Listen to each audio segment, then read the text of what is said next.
তো গাইস, আজকে আমি যে অ্যানিমে নিয়ে কথা বলতে যাচ্ছি এটা সেই অ্যানিমে যে অ্যানিমে দেখে আমি জীবনের প্রথমবার কান্না করছিলাম। আমি জীবনে কোনো মুভি কিংবা কোনো অ্যানিমে দেখে কান্না করিনি, কিন্তু জীবনের প্রথমবার আমি এই অ্যানিমে দেখে কান্না করছিলাম।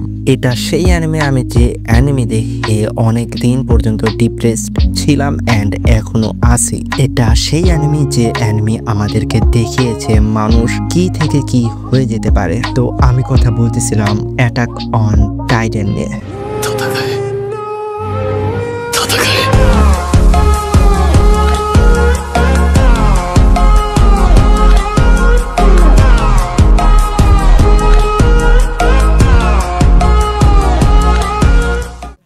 আমার মনে হয় তোমাদের ভিতরে বেশিরভাগ মানুষই এই লেজেন্ডারি অ্যানিমে সিরিজ দেখে রাখছো, আর তোমাদের ভিতরে যারা এখন পর্যন্ত দেখোনি আমি শিওর যে এই ভিডিও দেখার পরে তোমরা এক্ষুনি দৌড়ে যাবা আর এই অ্যানিমে দেখা শুরু করবা। তো সবার আগে আমি কথা বলি আমি কেন এই অ্যানিমে দেখা শুরু করছিলাম। তো আমি বেশিরভাগ অ্যানিমে এমনি দেখি, মানে একটা ওয়েবসাইটের ভিতরে ঢুকি, ডাউনলোড করি অ্যান্ড যে অ্যানিমে ভালো লাগে সেটা আমি দেখা শুরু করি। বাট অ্যাটাক অন টাইটানের ভিতরে এইরকম কিচ্ছু হয়নি, এই স্টোরি পুরাই ডিফারেন্ট। আমি সবার আগে টিকটকের ভিতরে ঢুকি, হ্যাঁ আমি টিকটকে অ্যানিমে দেখি ইডিয়েটস। তো আমি টিকটকের ভিতরে ঢুকি অ্যান্ড প্রথমেই একটা ভিডিও আসে যে একজন ব্যক্তি মেরে ফেলছে 80% হিউম্যানিটিকে।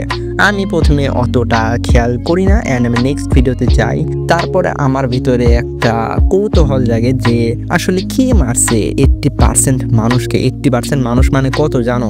অনেক বিলিয়ন মানুষকে মারছে। তো তারপরে আমি টিকটকে লিখে সার্চ দিই হু কিলস 80% হিউম্যানস। তো তখনই আমার সামনে চলে আসে এরিন ইয়েগার। তারপরে আমি দেখলাম যে এরিন ইয়েগার 80% মানুষকে মারছে। তারপরে আমার ভিতরে একটা প্রশ্ন ছিল যে কেন সে 80% মানুষকে মারছে।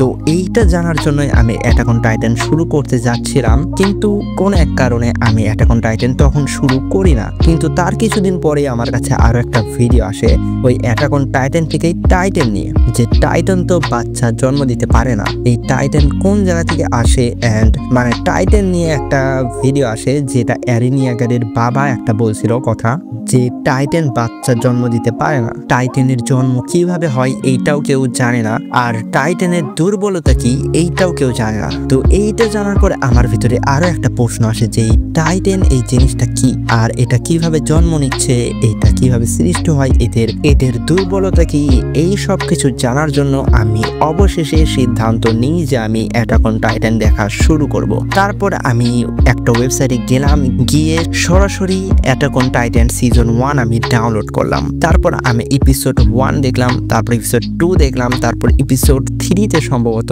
এরিন ইয়েগারের মাকে মেরে ফেলে টাইটান্স।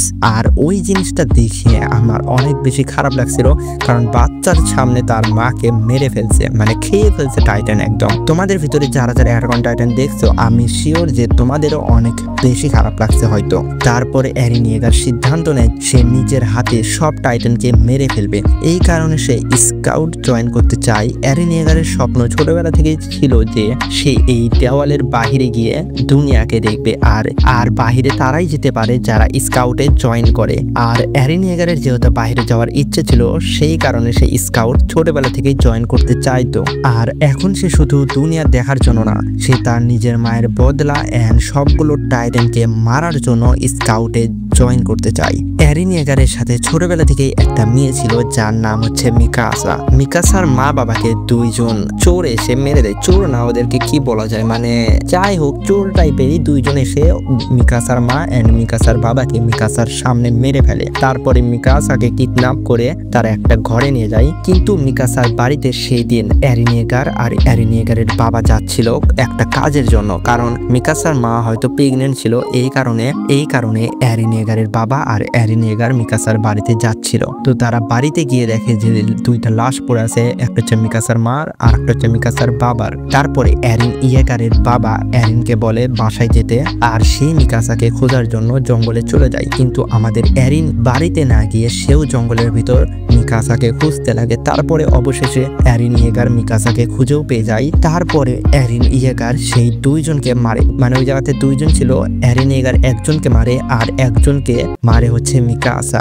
আর এইভাবেই তারা দুইজন একে অপরের সাথে মানে ভালোই ফ্রেন্ডলি হয়ে যায়। তারপরে এরিন আর এরিন ইয়েগারের বাবা সিদ্ধান্ত নেয় যে মিকাসাকে সে তার নিজের বাড়িতে রাখবে। তো তারপর থেকে মিকাসা এরিন ইয়েগারের বাড়িতে থাকা শুরু করে।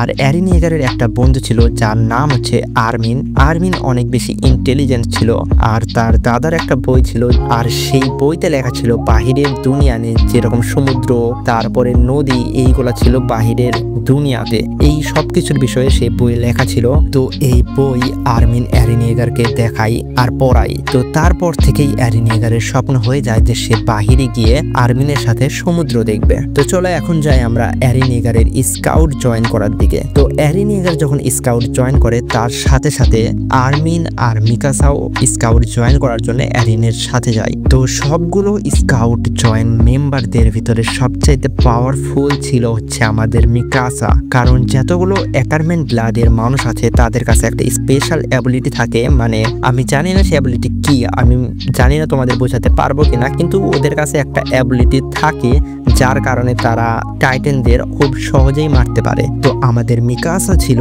সবচাইতে বেস্ট, মানে যতগুলো স্টুডেন্ট ওই জায়গাতে অংশগ্রহণ করছিল তার ভিতরে সবচাইতে পাওয়ারফুল আর বেস্ট ছিল হচ্ছে আমাদের মিকাসা।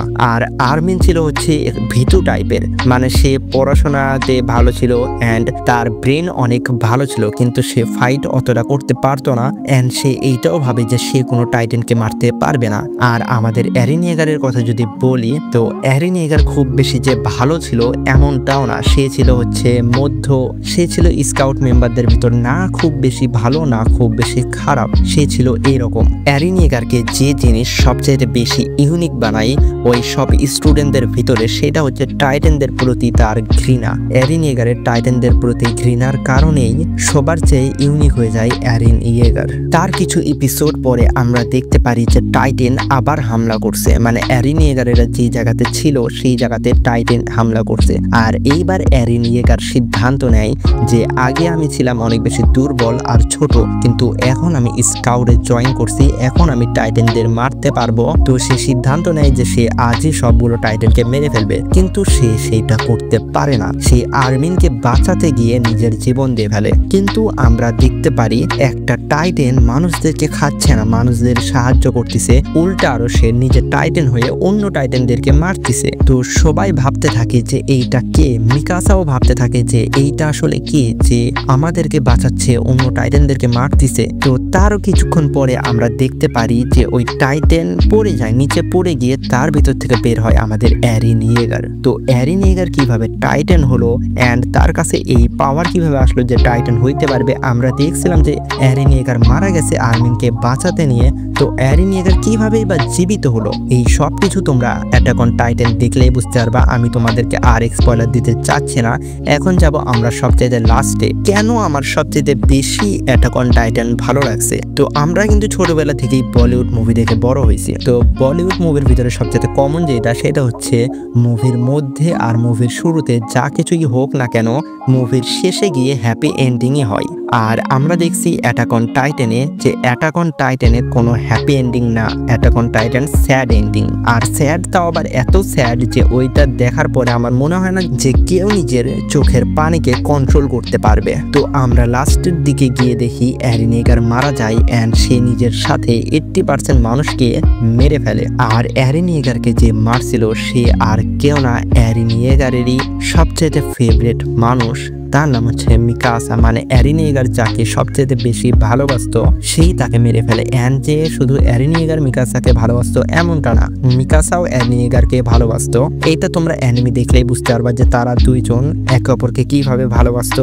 এরিন আর মিকাসার ভালোবাসা আমার এই জন্যই ভালো লাগছে, ওদের লাভ স্টোরি এই কারণেই ভালো লাগছে যে ওরা দুইজন পুরো অ্যানিমের ভিতরে না কোনো সময় কিস করছে, না কোনো সময় মানে কিচ্ছু করেনি, কোনো রোম্যান্স না কিচ্ছু না, পুরো অ্যানিমে একদম ক্লিন। তারা শুধু একবারই কিস করছে, তাও আবার মিকাসা যখন এরিন ইয়েগারের পুরো মাথা কেটে ফেলে, তারপরে মিকাসা এরিনের মাথা তুলে তারপরে একটা কিস করে। ওই কিসই হচ্ছে ফার্স্ট এন্ড ওইটাই ছিল লাস্ট একদম। তো তারপরে মিকাসা এরিন ইয়েগারের ওই মাথাকে নিয়ে যায় এক জায়গাতে কবর দেয়, যে জায়গাতে এরিন ইয়েগার ছোটবেলা থেকেই বসে থাকতো, মানে ওই জায়গাতে গিয়ে সে সময় কাটাতো। তারপরে আমরা দেখতে পারি মিকাসা একটা গাছের নিচে বসে আছে, আর সেই জায়গাতেই হচ্ছে এরিন ইয়েগারের কবর। তারপরে মিকাসা ওই জায়গাতে বসেছিল, তখনই একটা পাখি আসে। সেই পাখি এসে মিকাসার মাফলারকে ঠিক করে দেয়, আর মিকাসা ওই পাখিকে বলে থ্যাংক ইউ এরিন। আর মিকাসা থ্যাংক ইউ এরিন বলার পরেই সে কান্না করে। আর ওই কান্না করা দেখে আমি যখন অ্যানিমে দেখতেছিলাম তখন আমিও মিকাসার সাথে কান্না করছি, অ্যান্ড ওইটাই ছিল ফার্স্ট আমার কোনো অ্যানিমে দেখে কান্না করার সিন।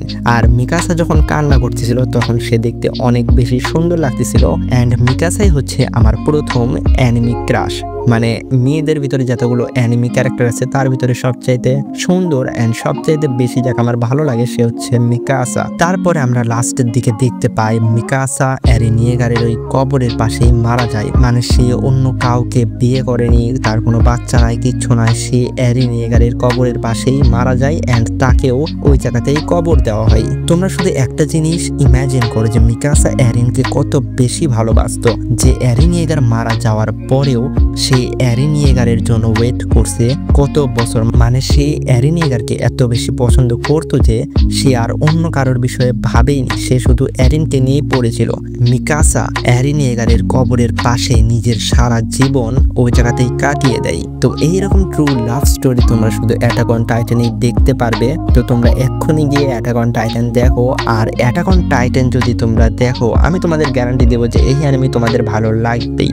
তো গাইস আজকের লাইক এম হচ্ছে 1000। তোমাদের ভিতরে যারা যারা মিকাসাকে পছন্দ করো তারা এই ভিডিওতে লাইক দাও। আর তোমাদের ভিতরে কে কে এরিন ইয়েগারের ফ্যান আছো কমেন্ট করো। আর তোমাদের ভিতরে কে কে অ্যাটাক অন টাইটান দেখছো কিংবা এই ভিডিওর শেষে দেখতে চাও তোমরা কমেন্ট করো। তো আজকের জন্য শুধু এতটুকুই ছিল। তো দেখা হবে আর একটা নতুন ভিডিওতে। ততক্ষণ পর্যন্ত tata bye bye, see you the end. আর নেক্সটে আমি কোন অ্যানিমে ভিডিও বানাবো সেটা তোমরা কমেন্ট করে বলে দিতে পারো। তো টাটা।